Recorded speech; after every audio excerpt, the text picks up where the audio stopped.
Oh, there we go. That'll do it. Love seeing that. Well, welcome on into this early morning edition coaches show live from the Amarillo Ice Ranch. We actually got some people out on the ice right now enjoying some hockey. And what a great time of year to enjoy some hockey as we got the holiday season in full swing here. Well, Coach, coming off of a road series split, how you feeling after that one? I mean, always tough to play on the South Division road series trips like that where you win on Friday, then it feels like the home team's got a little bit of a chip on their shoulder. So you got to be happy with at least a split at the end of the day. Yeah, I think like when I reviewed the film there on Saturday, I think we had the right opportunities to score goals, and we just didn't complete on that. And it always sucks losing, but as coaches, sometimes we're a little bit more heated in the moment. I didn't really say a word to the guys after the game. Why kick them when they're already down on themselves? They know the mistakes that they make throughout a game and everything like that. So for me, I was like, all right, boys, let's get out of here. Let's set a timer for 22 minutes, be on that bus, and head home, get to our beds, and regroup once we get back to Amarillo. And I'm glad I did that because I could have said some things that aren't necessary on a loss, even though that's just how you are, heated up in the moment as a coach. And because I hate to lose more than I love to win, and that's always kind of been my mentality that I switched as a player when I started playing junior hockey into college. And having that hate to real burning sensation, you never want to feel that. That's always something that you're trying to avoid in this. So that's why I think I have that saying, hate to lose more than you love to win. But Friday was a really good, pretty complete hockey game out of us from 4 lines and a goaltender with, our 6D that played. And I think it kind of goes down to, sometimes a player has an off game, and it's up to the teammates to try to lift that player up. And I don't think we had that. That was the only thing I think that was in our faults there on Saturday. That when a player's not having a good game, I don't think anyone really picked up Gerard the right way, because he's been carrying this team and been one of our best players consistently all year. And you can't put that blame on Gerard because we have a full family in that locker room, and that need to step up and do their part as well. Is just one of those things that the way that we battled through it and try to find a way. We made it within 2 goals late there in the last 30 seconds, and they get that empty netter with 5 seconds to go. Overall a pretty hard fought series, and you learn a lot from it too over the victory there on Friday night. Yeah, and when I kind of digest teams that are similar in this division, it feels like Odessa is a little akin in how they operate with a lot of speed, and they like to go out on the outside wings, kind of similar to our opponent this weekend on Saturday and Sunday. As a reminder, Saturday and Sunday are the game days, no Friday game. That's the day after Christmas. But it feels like El Paso and Odessa are a little similar. So does it feel like you kind of have a little bit of a boost to your opponents this weekend because you just played someone who operates kind of similar to them? Yeah, I think El Paso plays a really good heavy game too. They were a well-rounded team when we went and played them in their own barn, and they really took it to us. And then we had a little bit of a punch back to them on the Saturday, coming up 1-0, and then ultimately losing that one, I believe 4-1 on the weekend. And that one stings a lot, and so it's something that our boys remember and going into this weekend. So our mentality is going to be in the right spot, and we're practicing every day this week except for Christmas. So it's nice to be home, and El Paso has a travel day there, probably the day after Christmas. So we should have a big advantage for ourselves if we're preparing our bodies and our mental state in the right way going into this series. But yeah, El Paso does play a really fast game, and I think that's one thing Odessa does really well is they really got up the ice quicker on that Saturday game. We were able to shut them down a little bit more on Friday and reducing them to playing fast. And I think going into this series this weekend with games against El Paso, that's going to be a huge goal for us is to try to slow them down. Yeah, and then one thing as well that I've noticed about El Paso's game that they love to utilize on the offensive structure, it's definitely their defensemen. Tommy Shore was one of those defensemen for El Paso that definitely was heavily involved in the offense. So it's kind of the preparation this week going to be a little bit different, obviously, because they seem to be one of the teams in the South Division that they're a lot more offensively focused with their game.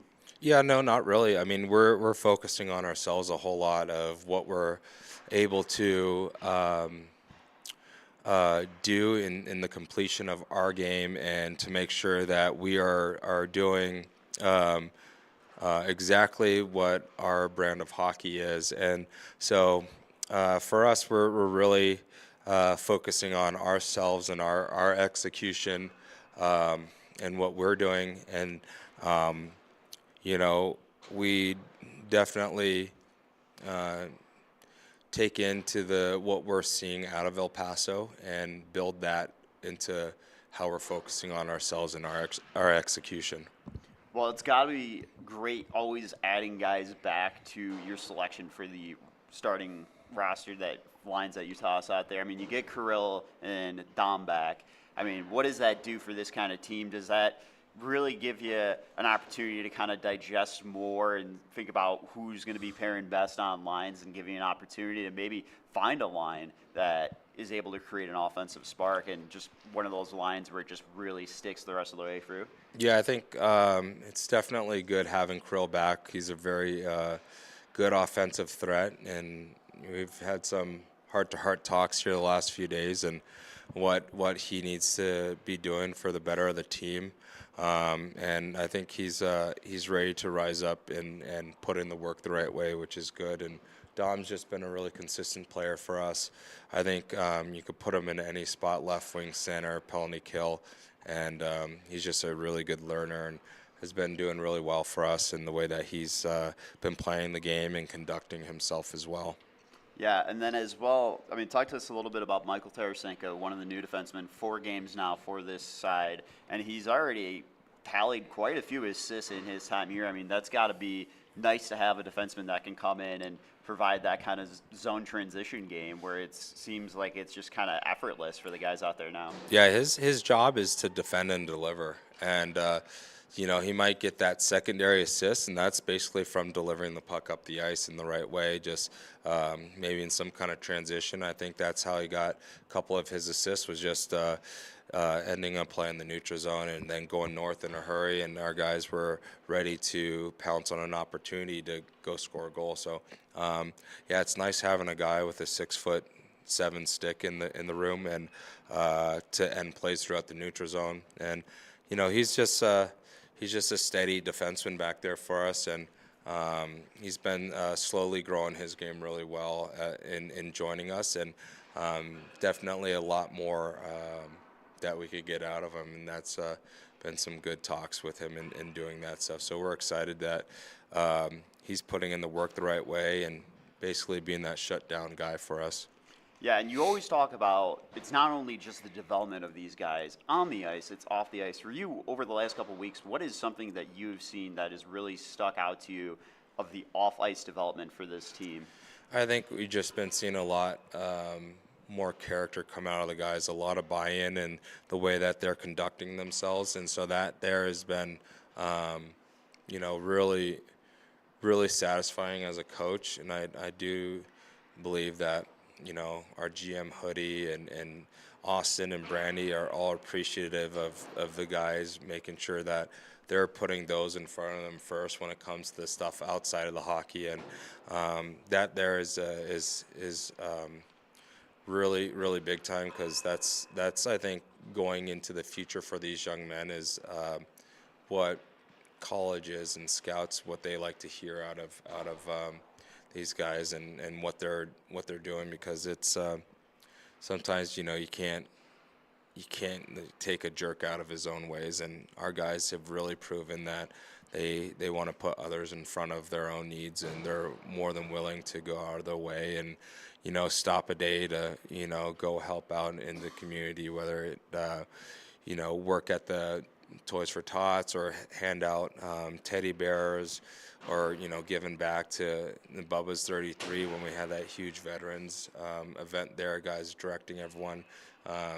I think our guys have made a huge shift in the way that they're conducting themselves, and it's been very pleasing and I think for them very rewarding in their hearts and what they're doing out there. So I've been giving them the praise on that, and making sure that they know that stuff, you might not hear about it in the newspapers, but we hear about it, and we have, what is it, like 200 in our adult program here for men's league and adult league and stuff like that, and then the kids program's absolutely booming. I'm here Monday nights with my daughter and seeing for the under 8-year-old, there's 50 kids out there. So I know that stuff gets talked a lot about in the hockey community, because it's such a small community, and it's great when I'm hearing about that from like a parent that was here saying, your boys did so good here at Bubba's, or they were awesome, I saw them at Toys for Tots, they were helping out. So like hearing stuff like that, not even knowing that person was in hockey or around it, like that really does mean a lot for me as a coach. And I know our owners are really appreciative of the work that our guys are putting in on that. Yeah. Well, I got one last question for you before I have Lucas join us here for some questions as well. Kind of going through this second half of the season, I mean, obviously there gets to a point where, rosters have to be finalized and everything like that. This team has battled through some injuries. I mean, is that kind of something that you look at and say, you kind of got to be prepared for potentially life with some potential injuries and, maybe make some additions? I think our guys have just been warriors all throughout. I mean, the injuries is all part of the game, and there was a big topic yesterday that we're getting to be a very healthy team now. I pray that our injuries are behind us and that we move forward and have, some protection over these young men from just, maybe some simple prayer. But I think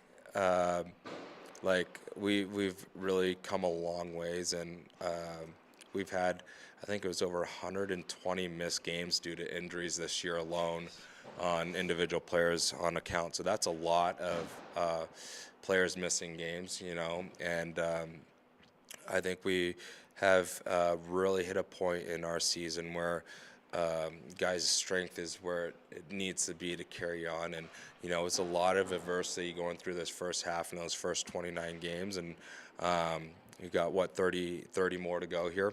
So we're really excited for this second half and staying healthy and, praying that our guys are doing the right things to maintain and keep their bodies going as well. So I think,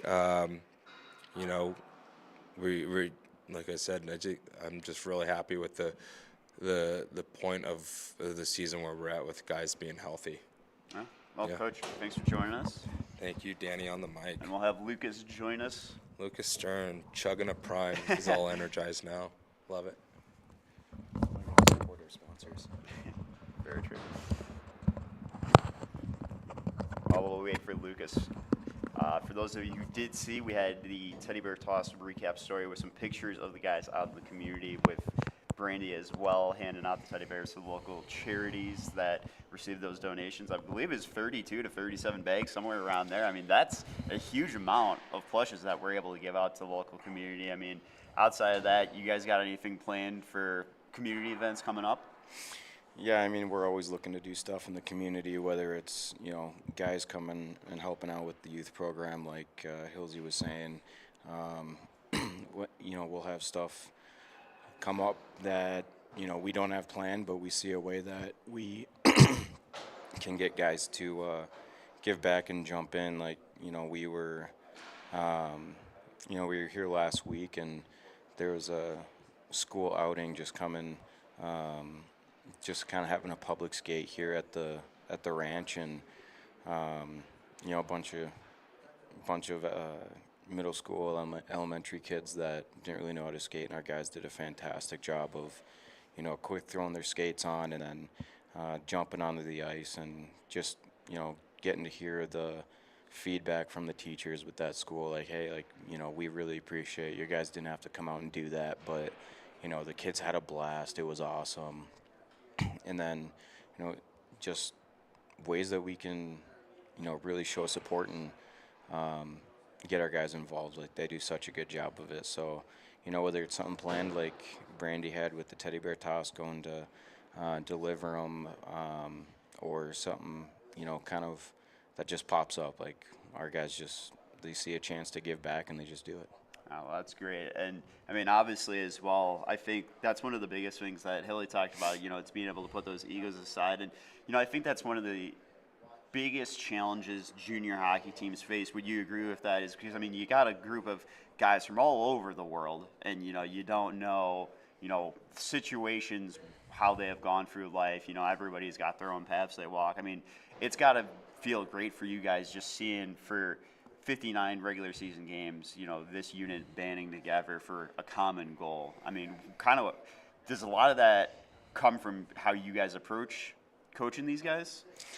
I mean, it's not just the messages that Hilsey and I are preaching. Like, you know, it goes down to our owners, Sutter and Brandy, and then our GM, Hoodie. Like, we bring in good kids, and so it's really not hard for our guys to really just grasp onto it when you're bringing in good people. Like, if you're bringing in a jerk, then, you know, that's just going to create a divide, and we're very fortunate that we really don't have that problem in our locker room. Everyone gets along. There's really no cliques. Everyone's talking to everyone, and everyone's, you know, kind of giving each other a hard time. But, you know, that's half the fun of the locker room, is, you know, giving each other a hard time. So whether you're from Amarillo or, you know, you're from overseas, like, it really doesn't matter. When you bring in a good person, like,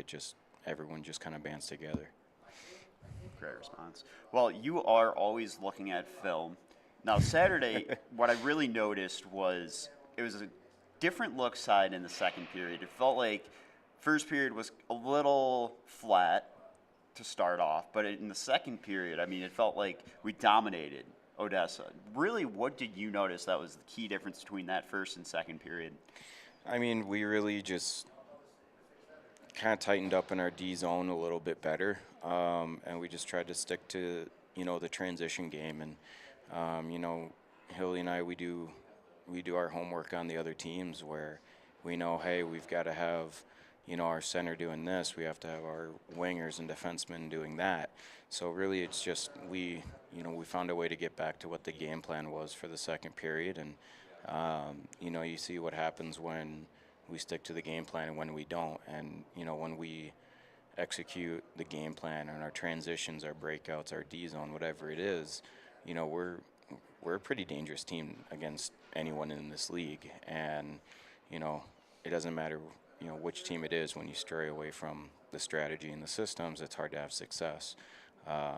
So we just got back to it, and, you know, it's unfortunate the result was what it was at the end of the game, but, you know, it's a good learning lesson for the guys that, you know, hey, this is the plan, this is the system that we need to run against these guys, not just to match up well against them, but to just set ourselves up for success. And, you know, it's a lesson that you're always going to be continuing to learn and get a little bit better at. But, you know, we just got back to it and, you know, fought our way back into the game, but just didn't get the result. Yeah. Well, now this is a roster where a lot of what I think about is depth, because every single night, you know, you might find where you're seeing some of the same guys on the score sheet, you know, whether it's Daniel Rusega, Caden Hagerty, Ty Azadi, whatever. But it seems like this is a roster that over the course of this season, you're just going to find just about anybody on the score sheet. I mean, how big is that for the second half of this season, knowing that you've got a locker room full of guys that are able to tally a point on any given night? Oh, it's huge. You need depth, And the amount of depth that we have on this roster that's been assembled, like everyone is just fighting for a spot. Everyone is pushing each other in practice every day, and you can't, take your foot off the gas. You can't slip up because you know that, hey, I may have been in the lineup right, this past weekend, but there's, a handful of guys that are gunning for my spot to take that, roster spot or to be on the power play or last 5 minutes of the game get thrown over the bench to be in those crucial situations. So depth is huge, not just to touch on like scoring goals and getting assists you were getting at, but it just makes you a better hockey player, and you have to push yourself. You have to be going and competing off the ice with guys, not just on the ice. Are you doing every rep in the weight room the best you can? Are you eating the right way? Are you getting your 9 hours of sleep? All those things add up, and to have the amount of depth that we've been given on this roster, like it's something that we're very, very fortunate to have, and we love it because it makes our jobs harder on who do we want to put in the lineup, who do we take out if this guy goes in. And that was a conversation that Hilsey and I have just about every week is, oh man, like, this guy, we need to put a guy on, the right side. Do we go with this guy, this guy, this guy? And, it's a discussion where we're having to talk between like 5 or 6 names. It's not, oh, we only have one option that we can go with, So it's a discussion that we have to have because we have so many guys that are willing to step up. And just going into the second half of the year, we're really looking forward to guys not just getting onto the score sheet that maybe haven't done it as often in this first half, but just seeing the evolution of how much work they've been putting in, how much they've developed, and we're really anticipating a couple guys having breakout parts of the season.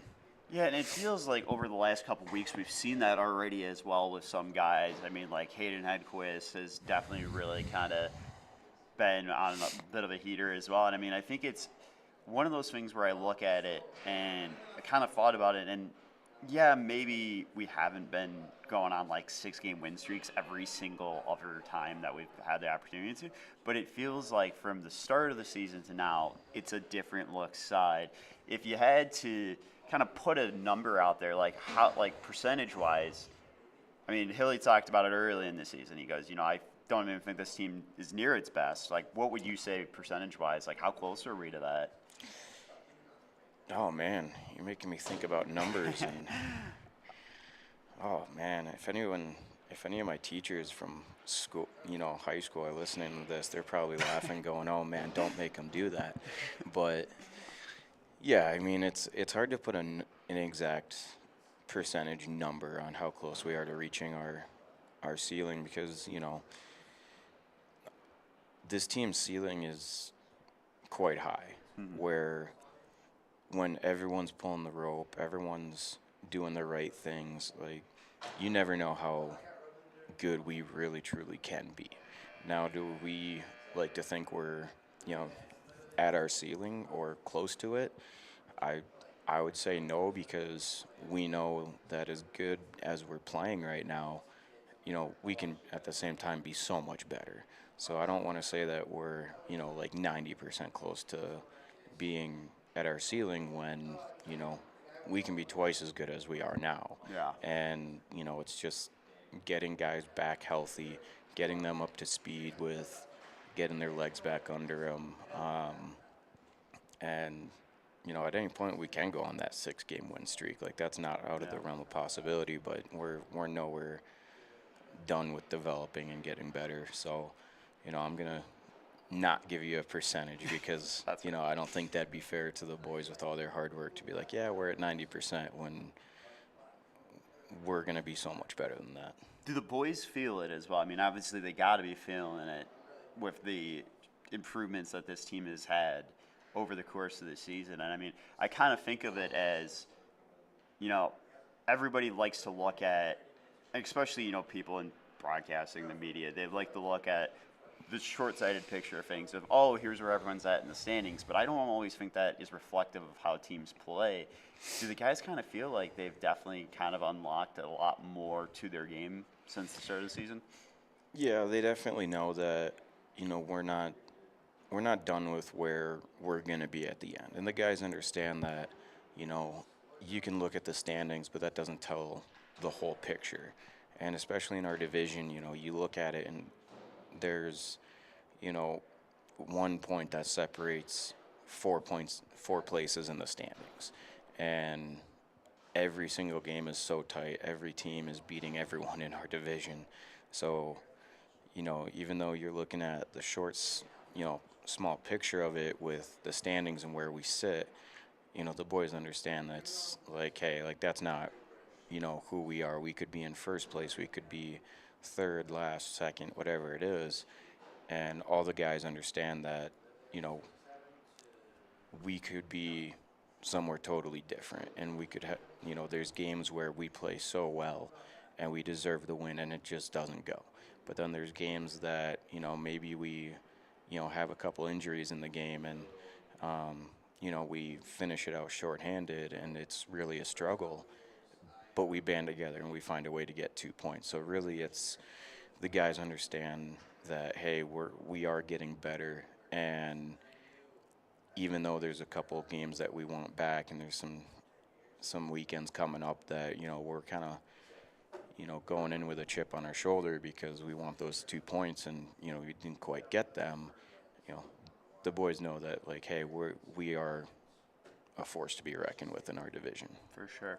Well, that's going to do it for us on the Coach Show. Lucas, thank you so much for joining us Thank Danny early on the this mic. morning. Obviously, a little bit different than usual. Don't forget, games this weekend, Saturday and Sunday. Saturday is Run From Your Relatives, Bring a Bud Night, so buy one, get one free tickets, which that's a great opportunity. I mean, that's a really good post-Christmas present right there to yourself and a buddy of yours. No, it doesn't matter if it's post holidays or not. A Wranglers game is always a good present to give. That is true.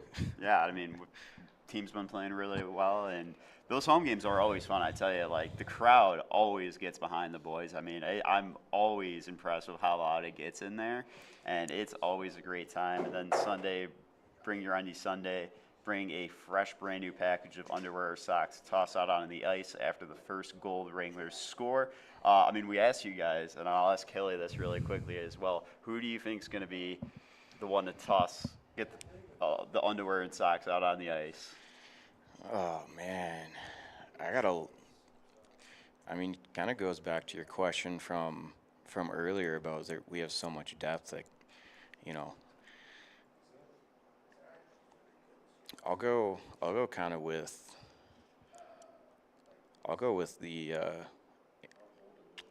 easy Azadi. He's been doing some really good things. He's been working hard, and really just playing the right way, getting above the puck, really making sure that he's going from defense to offense, and he's just been doing a really good job of finding those areas to be productive in the offense. He's one of those guys that if he's got a chance to take a shot, he can really shoot the puck. So, you kind of saw it on Friday in Odessa. They gave him a little bit of space and, just put it right over the goalie's shoulder. So for who's tossing the undies out, please make sure it's not a used pair, but I'm going to go with Ty Azadi. Yeah. Hilly's in the middle of the counter. For who's scoring the goal to toss the undies on the ice? Haggerty. He's going Haggerty. Well, I said Azadi. He said Azadi. I'm going with Alphonse Gentler. That's going to be my pick. The Swede's going to make it sweet with another goal to his name. Well, that's going to do it for us. Look, you got to be a little bit cheesy with that kind of stuff every now and then. I mean, it's not as bad as Rasega trying to get me to call him Dan Assist, or Ty Azadi trying to get me to call him Rizzi when he scores a goal. Those are... I did give him the Danny Dimes, but there's some that are a little bit too much. I mean, you got to make it a little fun out there with just being. Yeah, you got to have fun with it. Oh yeah, 100%. I mean, I think there was one time being from Illinois, I said something where we're on the wings. We got 2 guys on. They got like 4 guys stacked in front of us, and it was something like the wings more stuffed than a deep dish pizza. So it's like, it's the small things like that. I mean, it's just like the guys on the ice. It's the small things. I mean, you and Hilly are always talking about. It's really just the small things and the basics that go a long way in hockey. I mean, definitely think that's one of the biggest things where the games where we are dominating, we're just doing the little things right. The physicality, how we're playing with the puck on our stick. One of the things that sometimes people don't realize that it's not just what you're doing with the puck on your stick. It's what you're doing without it. It's that positioning. It's being able to kind of survey what's going out in front of you. Well, you only have the puck on your stick for, 1% of the game. So, the most important thing is what you're doing away from the puck. And, really when you do have it, it's on the stick and off the stick in about less than a second. So, it's those little things that, when we're doing it the right way, it's really hard for teams to catch up to us. It's really easy for us to just take over games and just really, put our foot on the gas, and it's just all systems go. So yeah, you're right. It's the little things, but I'll leave the goal calls up to you. I've tried broadcasting a game once, and it was not. It's hard. I mean, I tell you, like, it took me, because I joined the Wendigo halfway through their inaugural season, and it's like, no matter how many times you watch a broadcast on TV and you can think, I can do that. No, it is not as easy as it looks. Like, I could do it in a pinch, but, Yeah.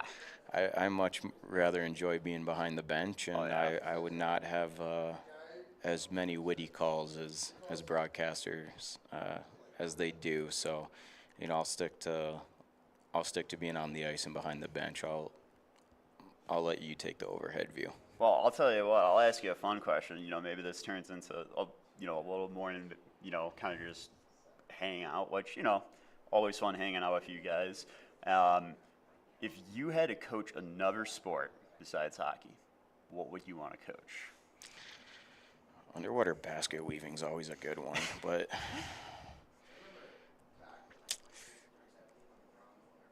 I did actually used to coach lacrosse.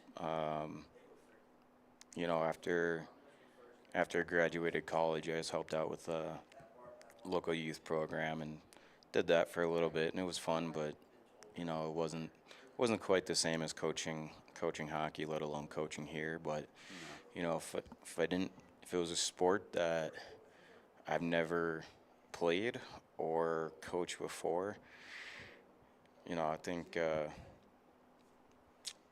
man, that's a tough one. I know. I've never had to think about it, but I think coaching soccer would be a pretty entertaining one because, something that I never really played, so it'd be fun to learn about that side of the athletic world and dive into something that I don't really know too much about. Well, I tell you what, there's actually a game where you can do that. It's called Football Manager, where literally it's like you prepare all the tactics, you build a squad, like you can transfer guys in and out. I mean, I'm a big soccer guy myself. I always said if I wasn't broadcasting hockey, I would be broadcasting soccer. And I mean, it's like Sunday we're coming back from an away series. I mean, we're getting back, 1, 2 in the morning. I mean, I'm not even going to bed. I'm staying up because there's games popping on for the Premier League and Bundesliga at like 6 in the morning. I'm going to bed. That's fair for you. I mean, you're up until like 4 a.m. most times we're on the road on that Friday night looking at film. So I mean, I'll give you that one.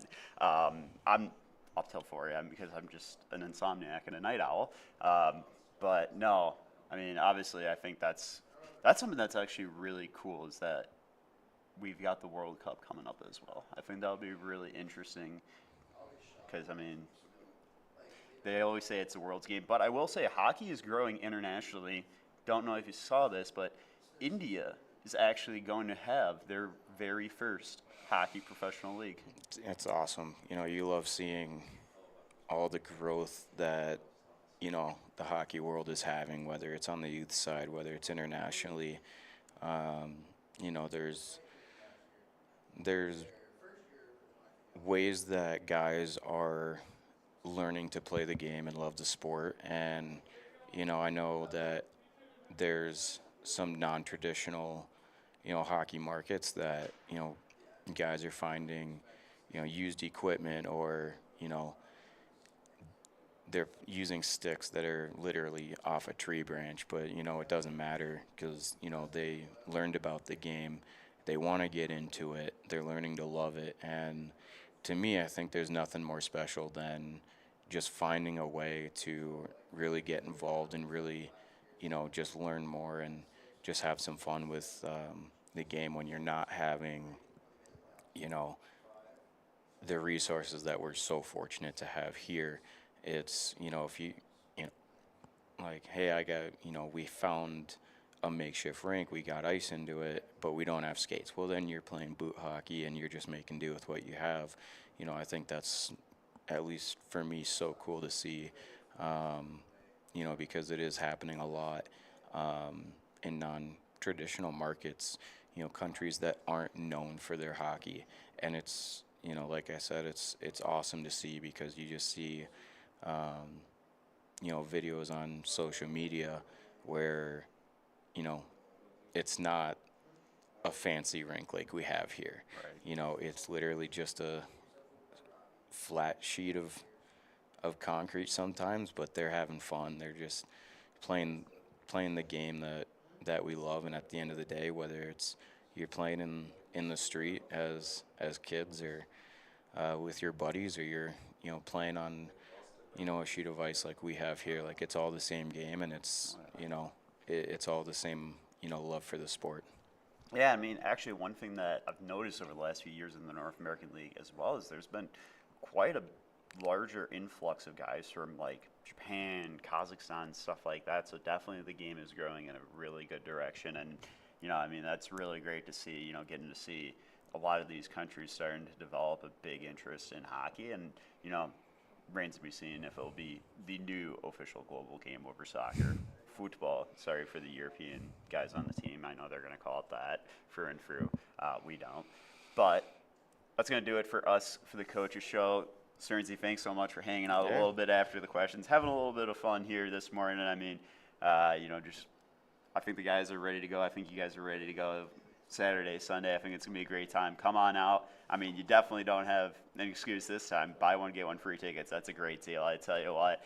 And, I mean, on top of that, I mean, ownership here does a great job of bringing the local community together, and I think a lot of that stems from the top down to from them going out in the community, working with sponsors, stuff like that, but also to the guys as well going out in the community, because like you talked about, you've had people coming up to you talking about, oh, I just had a really great conversation with Crew or Jacob Miller or whatever, and I think that's the biggest thing that I've noticed in my time here is just it's really about connecting the dots in the local community, and I think, this is an organization that's doing the right things every single day in, day out. I mean, you got people that around here, they really care about the community, and I think the community in turn cares about Wranglers hockey. Yeah, well, you said it. You said it best. It does start from the top, and our owners, Austin and Brandy, are top notch, just pros through and through, and it's hard to go away from that when you see the ones leading the charge doing things the right way. It's so easy to just grasp onto it and follow and turn yourself. So, really it's just hats off. Thank you to them for just building all of this the right way. And, you're seeing the results of it where, our guys see how much work that they put in and how involved they are in the community, and it just makes you want to do the right thing every single day. And doing the right thing, it gets easier and easier when you're around good people that have the same interests and are so committed to it. Just when you do things the right way, the good results will come after, and the support from the community is a result of ownership and everyone just buying in and doing it the right way, just being good people. Yeah. Well, we are wishing everyone a great, safe, and fun, happy holidays and Christmas, depending on whatever you are celebrating. Also, if we do not see any of you before the new year, have a great new year. I don't always like to say New Year's resolutions because I think that is tacky. I always like to say New Year's goal. And we'll ask Hilly this question. Start with you. What is a goal you have for yourself in the new year? It can be, take up a new hobby, anything like that. I mean, that's why I like to say New Year's goal instead of New Year's resolution. Man.